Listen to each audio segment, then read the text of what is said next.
Yeah Kalyan గారు కూడా మనతో పాటు రెస్పాండ్ అవుతా ఉన్నారు ఈ అంశం పైన. ఇందాక మాట్లాడినప్పుడు ఖచ్చితంగా దీనిపైన రెస్పాండ్ అవుతాం, నేను ఫోన్ లైన్లోకి వస్తా అన్నారు. బట్ కళ్యాణ్ గారు కూడా ఫోన్ కలిపేటువంటి ప్రయత్నం చేస్తున్నాం. కరెక్ట్ కళ్యాణ్ గారు సుపరిచితులే సినీ ప్రపంచానికి తో పాటు ప్రేక్షకులందరికీ కూడా. సో ఏదేమైనా కానీ సినిమా రంగమే చాలా వరకు నేర్పిస్తుంది, మంచి నేర్పిస్తుంది, చెడు నేర్పిస్తుంది. గతంలో పుస్తకాలు నేర్పించేది, బట్ ఇప్పుడు పుస్తకాలు పోయి విజువలైజేషన్ అయిపోయింది అంతా. సో సినిమాల్లో ఏ బట్టలు వేసుకుంటే ఈరోజు బయట అదే బట్టలు వేసుకునేటువంటి పరిస్థితి, హీరోయిన్లు ఏ బట్టలు వేసుకుంటే బయట అదే బట్టలు వేసుకునేటువంటి పరిస్థితి. సో సినిమానే సగం ఖరాబ్ చేస్తోంది. సో ఇట్లా ఈ ఈ జోనర్లో సినిమాలు కూడా మరి వాళ్ళు మారాలి కదా. సో ఎందుకు మహిళలను ఉద్దేశించి మాట్లాడుతున్నారు, కొంతమంది హీరోయిన్లను మెన్షన్ చేస్తూ మాట్లాడుతున్నారు. బట్ ఇది హీరోయిన్ల వరకే కాదు. సో హీరోయిన్లుగా ఉండాలంటే కూడా ఇట్లాంటి బట్టలు వేసుకుంటేనే హీరోయిన్లు అవుతామా అన్నటువంటి పరిస్థితుల్లోకి వెళ్ళిపోయారు. బట్ ఏదేమైనా కానీ శివాజీ చేసినటువంటి కామెంట్స్ ఈరోజు మహిళలు మొత్తానికి కూడా వర్తిస్తుంది. ఆయన అన్నారు మహిళలు మొత్తం కూడా స్వాతంత్రోద్యమంలాగా మా పైనకి వస్తారు, స్త్రీ స్వాతంత్రం అనుకుంటూ మళ్ళీ నా పైకి వస్తారు అన్నటువంటి మాటల్ని ఆయన ముందే ప్రిపేర్ అయ్యే మాట్లాడినటువంటి పరిస్థితి. యా కళ్యాణ్ గారు కూడా మనతో పాటు జాయిన్ అయ్యారు. కళ్యాణ్ గారు నమస్తే.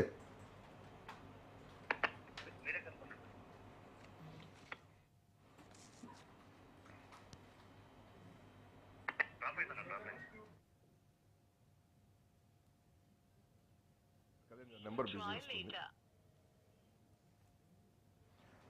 సో శివాజీ కామెంట్స్ చాలా నిజానికి అభ్యంతరకరంగానే ఉన్నాయని చెప్పాలి. ఎందుకంటే అర్ధనగ్నంగా కనిపించకండి, మరి అంటే 4 గోడల మధ్య తల్లి ఒడిలో బిడ్డ అట్లా ఒక గౌరవంగా హుందాగా మాట్లాడాల్సినటువంటి పదాలను ఉపయోగించాల్సినటువంటి హీరో శివాజీ మాట్లాడినటువంటి మాటలు అవి నేను బయటకు కూడా చెప్పలేను, మళ్ళీ దాన్ని రిపీటెడ్గా కూడా అనలేము. ఎందుకంటే వాళ్ళు హీరోలుగా బాధ్యత లేకుండా మాట్లాడినా కానీ సమాజానికి ఉపయోగపడే జర్నలిస్టులుగా కొన్ని పదాలు వాడడానికి కూడా చాలా ఇబ్బందిగా ఉంటుంది. సో ఇందాక కాడలి సత్యనారాయణ గారు కూడా ఆ మాటల్ని రిపీట్ చేయడం జరిగింది. మళ్ళీ ఆ పదాలని అనలేను, అనకూడదు కూడా, అది హుందాతనం కూడా కాదు ఆ మాటలు మాట్లాడడం. బట్ ఆయన మాత్రం మాట్లాడడం జరిగింది. సో దీనికి సంబంధించి చాలా రియాక్షన్స్ కూడా వస్తున్నాయి ఇప్పటికే. సో మొత్తానికి శివాజీ మాట్లాడినటువంటి మాటలపైన మొత్తం అంటే సినిమా ఇండస్ట్రీకి సంబంధించినటువంటి మహిళలతో పాటు చాలామంది రచయితలు, చాలామంది రచయిత్రులు, చాలామంది మహిళలు, విమర్శకులు అందరూ కూడా రెస్పాండ్ అవుతున్నారు. నిజానికి అభ్యంతరకరమైన మాటలే, అవునన్నా కాదన్నా ఎవరైనా చెప్పొచ్చు అట్లాంటి చిన్న చిన్న బట్టలు వేసుకోవద్దమ్మా, మీరు కొంచెం హుందాగా ఉండండి, నిండుగా కనిపించండి అని ఏ తల్లైనా ఆ బిడ్డకు చెప్తుంది, ఏ తండ్రి అయినా ఆ బిడ్డకు చెప్పుకుంటూ ఉంటుంది. సో అట్లాంటి స్థాయిలో ఉన్నటువంటి వ్యక్తి హుందాగా మాట్లాడితే చాలా బాగుండేది.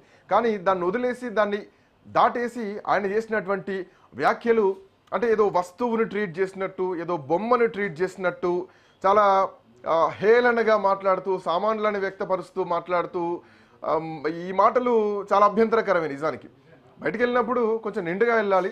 ఎందుకంటే ఈ మధ్యకాలంలో మనం చూసాం హీరోయిన్ నిధి అగర్వాల్ విషయంలో లూలు మాల్లో జరిగిన ఎపిసోడ్ ఏదైతే ఉందో నాకు తెలిసి దాన్ని దృష్టిలో పెట్టుకొని అని ఉంటారు. అండ్ నిన్న కూడా ఇంకొక ప్రముఖ హీరోయిన్ తనకు కూడా ఇట్లాంటి, ఐ థింక్ సమంత అనుకుంటా, తనకు కూడా ఇట్లాంటి అనుభవం ఎదురైంది జనాల్లోకి వెళ్ళినప్పుడు. బట్ శివాజీ చేసినటువంటి కామెంట్స్ కొంతమంది హీరోయిన్లు బయటికి వెళ్ళినప్పుడు అని అంటే ఇది అందరికీ వర్తిస్తూ ఉంటుంది. అంటే చూసే చూపు అట్లాగే ఉందా, అర్ధనగ్నంగా కనిపించేలాగా ఎందుకు వెళ్ళాలి, నిండుగానే వెళ్ళండి అని చెప్తే బాగుండేదేమో. బట్ శివాజీ చేసినటువంటి కామెంట్స్ మాత్రం ఈరోజు మహిళా లోకం, ఈవెన్ అదే సినీ పరిశ్రమలో ఉన్నటువంటి హీరోయిన్లు కూడా సిగ్గుపడేలా, వాళ్ళు కూడా బాధపడేలా ఉండేటువంటి పరిస్థితి. సో దీనిపైన ఖచ్చితంగా రెస్పాండ్ కావాల్సినటువంటి అవసరం అయితే ఉంది. శివాజీ మాత్రం మన కాల్ రెస్పాండ్ కావట్లేదు. నేను ఫోన్ ట్రై చేశా, సో ఆయన ఫోన్ లిఫ్ట్ చేశారు. లిఫ్ట్ చేసి లైవ్లో ఉన్న విషయం ఆయనకు అర్థమై కాసేపు విని ఎస్ లైవ్లో ఉన్నామని చెప్పేసి ఆయన కనీసం మాట్లాడడానికి కూడా ధైర్యం చేయట్లేదు అని అంటే అర్థం చేసుకోవచ్చు. హీరో శివాజీ మనం రాజ్ న్యూస్ కాల్ చేస్తే ఆ కాల్ని విని కట్ చేశారు. హీరో శివాజీ తను చేసినటువంటి కామెంట్స్ని వెనక్కి తీసుకోవడానికి కూడా మాట్లాడడానికి సిద్ధపడడం లేదు. యా కరెక్టే కళ్యాణ్ గారు మనకు లైన్లోకి వచ్చారు. కళ్యాణ్ గారు నమస్తే. యా మీరు నాతో పాటు లైవ్లో ఉన్నారు. యా శివాజీ చేసినటువంటి కామెంట్స్ నేను మళ్ళీ రిపీట్ చేయలేను, బహుశా మీరు వినే ఉంటారు. ఒక ఆడియో, ఒక సినిమా ప్రీ రిలీజ్ ఈవెంట్లో ఆయన చేసినటువంటి కామెంట్స్ సో ఏంటి అంటే మరి ఇప్పుడు మాట్లాడే విధానంలో కూడా అమ్మ అనడం వేరు, నీ అమ్మ అనడం వేరు, అంతే కదా తేడా. సో మాట్లాడే విధానాన్ని ఎట్లా చూస్తున్నారు కళ్యాణ్ గారు? ఆ, ముఖ్యంగా నేను శివాజీ గారు మాట్లాడింది విన్నానండి. ఈ రోజుల్లో ఆయన మాట్లాడిన దానిలో అయితే ఎక్కడైనా తప్పు పట్టడానికి లేదు. ఒకే కొన్ని మాటలు, పదాలు కొన్ని ఆయన తప్పుగా అంటే వాడుక భాషలో మాట్లాడడం అది కొంచెం బాధగా హర్టింగ్ గా ఉంది. అమ్మ అనే పదం మీరు చెప్పినట్టుగా అమ్మ అనే విధంగా చెప్పుంటే ఇంకొంచెం బాగా వెళ్ళేదేమో. మొత్తం ఎక్కడ తప్పు పెట్టే విధంగా ఈరోజు చర్చ జరగకపోయేది. కానీ అది కొంచెం ఆయన తొందరపాట్లు అంటే ఆయన అంటే మాట్లాడే పద్ధతి కూడా ఆయన ఏంటంటే అలాగే ఉంటుంది ఆయన బిహేవియర్. అని ఉండని ఇప్పుడు ఆయన బిహేవియర్ ఉంటే ఆయన వ్యక్తిగతం కదా. మరి స్టేజ్ మీదకి వచ్చి మైక్ల ముందుకు వచ్చి హీరోయిన్లు సామాన్లు కనిపించేలాగా ఏందండి ఆ కామెంట్ ఏంది? నాకు అర్థం కాదు. అది నేను అంటే అలా మాట్లాడకుండా ఉండాల్సింది ఆయన. కానీ ఆయన మాట్లాడిన మాటల్లో నిజంగా నిజాలు ఉన్నాయండి. నేను కూడా ఒక అమ్మాయిగా తప్పేం లేదండి. కొన్ని మంచిగా చెప్తే వింటారు, కొంతమంది మొత్తితేనే వింటారు. నేను ఒక్కటే మాట చెప్తా, ప్రతి దగ్గర మేము ఊదరగొడుతూనే ఉంటాం. అమ్మాయిలు పద్ధతిగా ఉండాలి, అమ్మాయిలు చీర కట్టు, లంగా ఓని, చిన్న పిల్లలైతే బుట్ట చేతులతో బుట్ట బొమ్మల్లాగా లంగా జాకెట్ వేసి చిన్నప్పటి నుంచి అలవాటు చేయండి. సగం బట్టలు సగం ఒళ్ళు కనిపించే విధంగా తిరుగుతూ ఉంటే మగవాళ్ళు తర్వాత ఏదైనా జరుగుతున్నప్పుడు చిన్న పిల్ల 9 నెలల పిల్లని రేప్ చేసినప్పుడు కూడా కొంతమంది అమ్మాయి ఏం బట్టలు వేసుకుందని రేప్ చేశాడు అంటే వాడి దృష్టి అది. కానీ ఇప్పుడు ఇక్కడ ఇలాంటి బట్టల వల్ల కూడా మేము రెచ్చిపోతున్నాం అనే వాళ్ళు ఎక్కువ ఉన్నారు. దానికి చెక్ పెట్టాలి అంటే మనం కూడా పద్ధతిగా ఉండాలి అని ఆయన చెప్పారు. సో దీన్ని ఎట్లా చూస్తున్నారు ఇంకొంతమంది? ఇందాకంటే మీకంటే ముందు కూడా నేను కొంతమంది లైన్లోకి తీసుకున్నా, కొంతమంది రచయితలను లైన్లోకి తీసుకున్నా. వాళ్ళు ఎవరండి మమ్మల్ని జడ్జ్ చేయడానికి? మేము తప్పు చేయనంత వరకు మాకు ఓకే, మాకు తెలుసు కదా మా లిమిట్స్. మేము మొత్తం అంటే మరి దౌర్భాగ్య అంత దిగేటువంటి పరిస్థితి లేదు కదా. ఇంకా ఇంత స్థాయిలో ఉన్నా కూడా ఎదుటి పురుషుడే మమ్మల్ని జడ్జ్ చేసే పరిస్థితి ఉందా ఈ లోకంలో, ఈ దేశంలో? ఈ మార్పు రాదా? ఎస్, మాట్లాడడం తప్పు కాదు, నేను కూడా ఒప్పుకుంటాను. కాకపోతే మాట్లాడే విధానం తప్పు కదా. అందుకే నా ఇంట్రోలోనే మీతో మాట్లాడే టైంలో ఒక మాట అన్నా. ఎగ్జాక్ట్లీ మొత్తం విధానం తప్పు కాదు, కొన్ని పదాలు వెనక్కి తీసుకోవాలి ఆయన, అంతేగాని ఆయన మాట్లాడిన విధానం తప్పేమో గాని ఆయన ఉద్దేశం అయితే తప్పులేదు ఎక్కడ. ఎందుకు అంటే ఇప్పుడు అభ్యుదయ భావాలు మమ్మల్ని ఎవరు జడ్జ్ చేస్తారంటే ఎస్, జడ్జ్ చెయ్యాలి. మీకు చిన్నప్పుడు తండ్రి గట్టిగా చెప్తేనే పద్ధతిగా వింటారు. ఈ రోజు తల్లిదండ్రులు ఇలా మాట్లాడి తల్లిదండ్రులు కొడితే కూడా కేసులు పెట్టే పరిస్థితి వచ్చింది. కాబట్టి ఈ రోజు ఇట్లా పిల్లలు రోడ్ల మీద ఇలా ఉంటే డ్రగ్స్ కు బానిస అవుతున్నారు, అలాగే లేనిపోని వ్యసనాలకు అలవాటు పడుతున్నారు. అదే తల్లిదండ్రులు అదుపులో ఉండి తర్వాత భర్త అదుపులో ఉండి భర్తను కూడా చంపేస్తున్నారు ఈ రోజు భార్యలు. నేను ఖండిస్తా ఇవన్నీ తప్పు, ఇవన్నీ పెంపకం లోపంతో పాటు ఫ్రీడమ్ అంటే ఓవర్ ఫ్రీడమ్ అయిపోయి బట్టలు ఇప్పుకొని తిరిగితేనే ఫ్రీడమ్ కాదండి. ఎవరు ప్రశ్నిస్తే మమ్మల్ని ఎలా ప్రశ్నిస్తారని అడగడం ఫ్రీడమ్ కాదండి. దానికి తగ్గట్టుగా నువ్వు ఎందుకు మలుచుకోవు? భారతదేశం అంటే పవిత్రమైన భారతదేశంలో స్త్రీకి ఔన్నత్యానికి ఒక కట్టుబాట్లు, ఒక పద్ధతులు ఇచ్చారండి.